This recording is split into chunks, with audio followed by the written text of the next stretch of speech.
Sigue siendo la ansiedad el principal motivo de consulta en mi práctica privada como psiquiatra.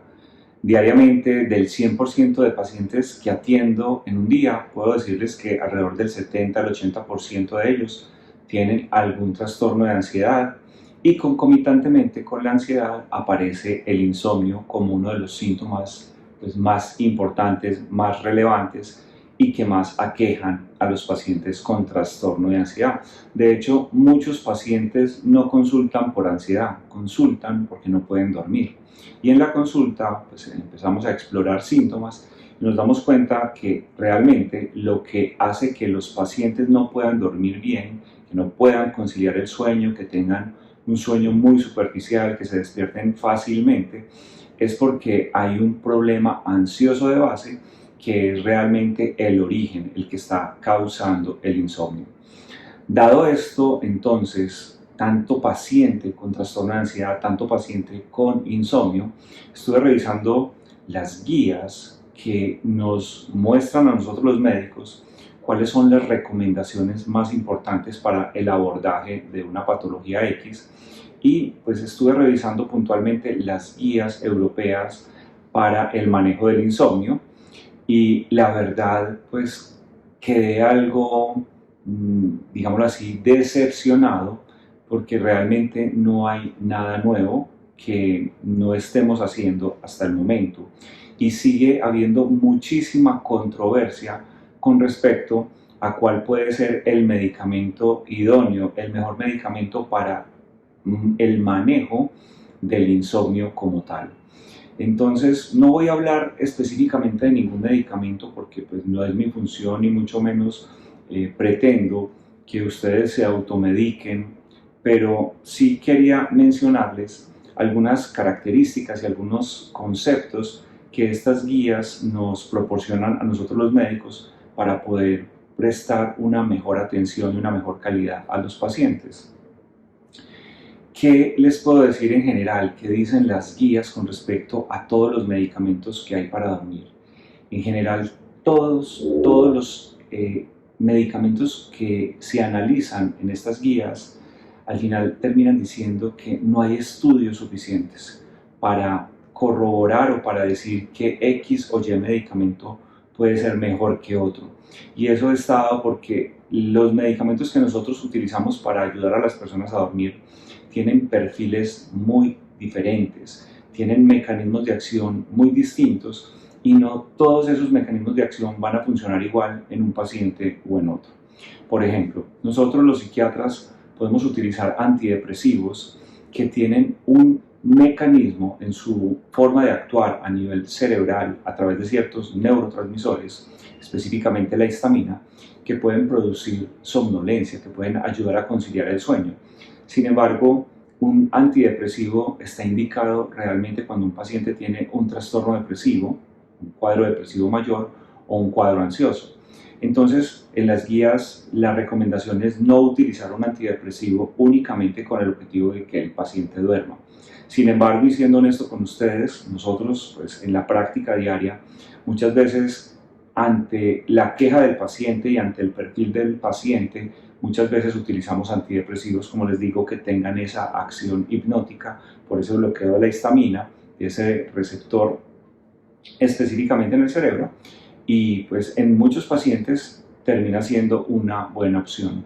Con respecto a los antidepresivos en el manejo del sueño, en mi caso pues, personal, yo los uso cuando los pacientes tienen comorbilidad, bien sea ansiosa, depresiva o las dos al mismo tiempo, o sea, tienen insomnio y ese insomnio está acompañado también de criterios de depresión y criterios de ansiedad, el uno, el otro o los dos al mismo tiempo. Y la respuesta puede ser muy buena para muchos pacientes, pero igual pues los medicamentos antidepresivos pueden tener también efectos secundarios y eso siempre hay que sopesarlo, el riesgo y el beneficio, que no sea pues solamente mandar un medicamento para dormir, pero que genere otros efectos adversos que pues, dañen o empeoren la calidad de vida del paciente. Eso con respecto a los antidepresivos. Otro grupo de medicamentos que nosotros habitualmente utilizamos son los antipsicóticos. Realmente las guías dicen que no deberíamos utilizar antipsicóticos, que no es una buena alternativa médico farmacológica utilizar antipsicóticos, pero también en la práctica diaria, repito, por las quejas de los pacientes, por el perfil clínico del paciente, muchas veces recurrimos a algunos antipsicóticos que también tienen, por medio de su mecanismo de acción a nivel cerebral, ese bloqueo en ciertos receptores en el cerebro que facilitan la inducción del sueño o incluso el mantenimiento del sueño. Sin embargo, las guías no lo recomiendan, pero pues muchas veces nosotros nos vemos abocados a utilizar lo que tenemos a la mano para solucionar los síntomas de los pacientes. Otro grupo de medicamentos que aparecen frecuentemente utilizados para el manejo del insomnio son las benzodiazepinas. Las benzodiazepinas son medicamentos que están diseñados para el control de los síntomas ansiosos, únicamente para eso, para tranquilizar, para quitar la angustia. En algunos casos y con algunos medicamentos de este tipo, benzodiazepinas específicos, también se han utilizado como anticonvulsivos, pero hoy en día pues, ese uso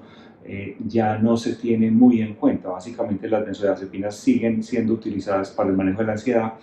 pero es cierto que hay un abuso de benzodiazepinas para inducir el sueño. Como la mayoría de los casos de insomnio está relacionado con la ansiedad, pues obviamente tomarse una benzodiazepina antes de ir a la cama a dormir pues va a disminuir esos niveles de ansiedad y eso va a facilitar la inducción del sueño. Sin embargo, como les digo, puede haber muchas veces abuso y estos medicamentos, si no se utilizan adecuadamente, si no se escoge bien el perfil del paciente, pueden generar dependencia en algunos pacientes que tienen esa predisposición a generar adicción con ciertas sustancias psicoactivas. Así que la prescripción de una benzodiazepina debería ser hecha siempre por un especialista. Una recomendación con respecto a las benzodiazepinas, en general a todos los medicamentos que vamos a utilizar para dormir, pero muy puntualmente con las benzodiazepinas, es no utilizarlas por un periodo de tiempo prolongado, pero en la práctica clínica realmente eso muchas veces no se puede hacer. Muchas veces el paciente que tiene un trastorno ansioso, un trastorno del sueño, requiere casi que de forma permanente tomar un medicamento para dormir. Y aquí aprovecho para aclarar algo. El hecho de que una persona tenga que tomarse un medicamento para dormir no quiere decir que se haya vuelto dependiente a ese medicamento. Es que la dependencia se genera cuando usted utiliza un medicamento sin necesitarlo, con fines recreativos, no médicos, y ahí podemos hablar incluso de dependencia o síndromes de dependencia, de abstinencia y este tipo de patologías. Pero cuando yo necesito una medicación para mi bienestar y la uso adecuadamente, cuando el médico la prescribe y por el tiempo que es y a la dosis que es, pues realmente no estoy dependiendo de un medicamento. Mi cuerpo lo necesita, mi cerebro lo necesita, tal vez haya que pegarle un empujoncito a mi cerebro, a la neuroquímica, para poder pues, funcionar bien y dormir bien. Así que las benzodiazepinas podrían ser una alternativa en un momento determinado. En mi caso, yo nunca utilizo benzodiazepinas solas para el sueño. Siempre que yo utilizo una benzodiazepina es porque pues, veo que el paciente tiene un cuadro ansioso que se puede beneficiar de las benzodiazepinas, pero concomitantemente debe ir acompañado de un antidepresivo también. Hay unos medicamentos que se denominan los hipnóticos Z, que son medicamentos que tienen la Z en su nombre. Hay 3 o 4 de ellos disponibles por lo menos aquí en Colombia, y son medicamentos que salen al mercado como una opción a las benzodiazepinas, argumentando las casas farmacéuticas que funcionaban como benzodiazepinas pero que no tenían ese perfil potencialmente adictivo que pueden tener las benzodiazepinas. Pero con el uso, con el tiempo, en la práctica clínica nos hemos dado cuenta que estos medicamentos también pueden generar esos fenómenos de tolerancia, de dependencia y en muchos casos hasta de abstinencia, y que también si se utilizan inadecuadamente a libre demanda del paciente pueden pues, producir también problemas que terminan siendo más graves que el mismo insomnio. La recomendación también con estos medicamentos es usarlos por periodos de tiempo cortos. De hecho, los laboratorios lo proponen para insomnios transitorios. Pero, repito, muchas veces los pacientes no tienen insomnios transitorios, tienen insomnios crónicos que están afectando su calidad de vida, y eso hace que muchos pacientes recurran a estos medicamentos y los usen de manera indefinida y eso puede potencialmente pues, tener problemas a largo plazo. Otra de las recomendaciones que hacen las guías es tratar de rotar los medicamentos, de que el paciente no se habitúe únicamente a una molécula, sino darle un grupo de medicamentos, parar, después ensayar con otros y ir cambiando cada cierto tiempo la medicación. Sin embargo, en la práctica clínica también eso es muy difícil, porque una vez el paciente encuentra la medicación con la que puede dormir bien, pues no quiere tomar el riesgo, y siendo honestos, pues nosotros los médicos, los psiquiatras tampoco queremos descompensar al paciente. Cambiar un medicamento implica que el paciente puede nuevamente tener una alteración en su sueño, y además iniciar un medicamento nuevo pues no siempre va a tener el mismo impacto positivo que el medicamento que ya tenía el paciente, y puede generar poca tolerancia o efectos adversos, que es otro de los problemas a la hora de medicar el insomnio, que los medicamentos pues pueden tener problemas de seguridad, no solamente por la dependencia, sino también pues, por muchos efectos secundarios, porque todos estos medicamentos en su mayoría actúan a nivel cerebral y tienen mucha interacción con diferentes grupos de neurotransmisores que pueden afectar otros órganos y otras funciones en las personas que los están tomando. Por ejemplo, con las benzodiazepinas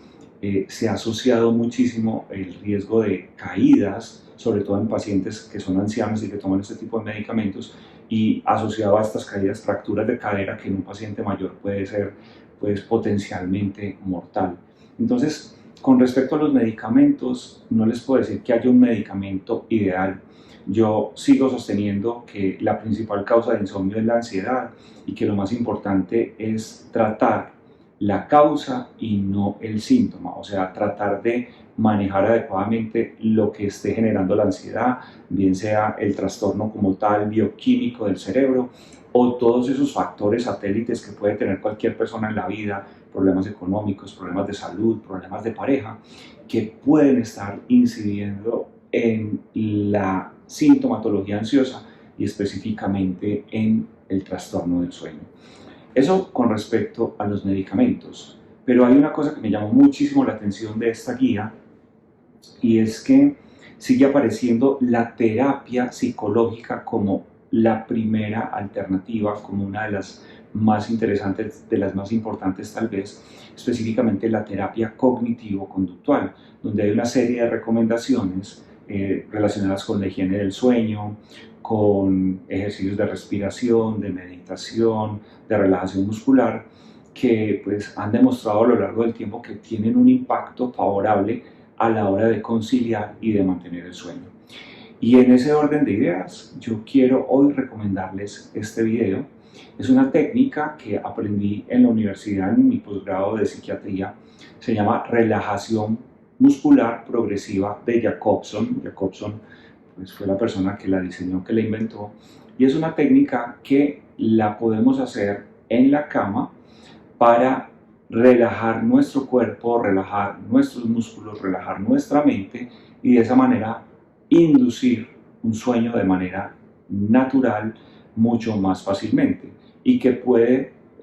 ser acompañado o no, dependiendo del grado de ansiedad, de estrés y de la severidad del insomnio que tenga el paciente, de pues, algún tipo de medicamento que, pues aclaro, debe ser siempre prescrito por un profesional de la salud.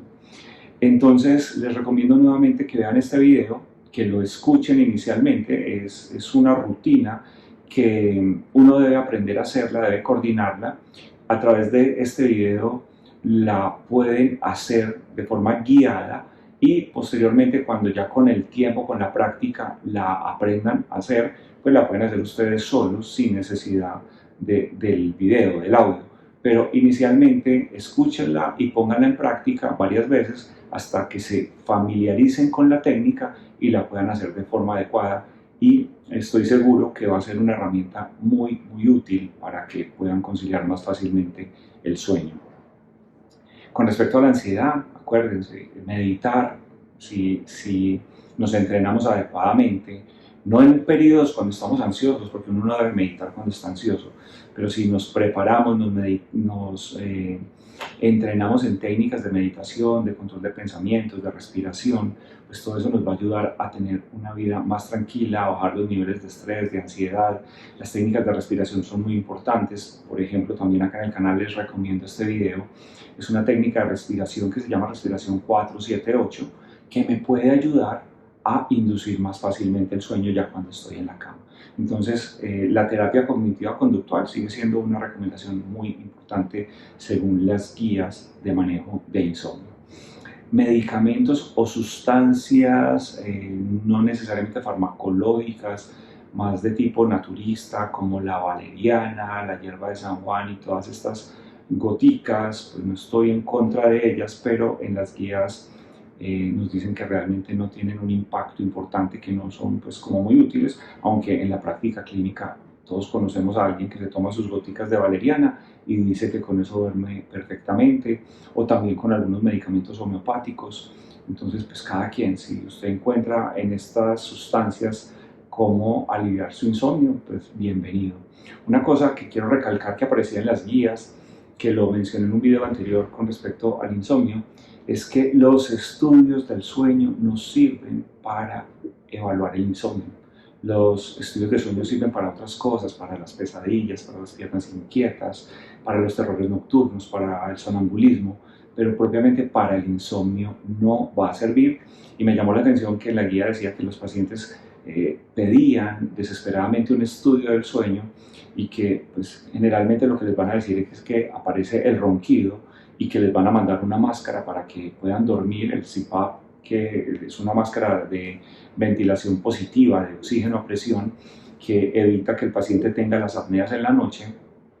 pero realmente eso no va a mejorar para nada el insomnio como tal, y muchas veces termina siendo peor ese remedio porque la máscara no deja de ser incómoda. Entonces,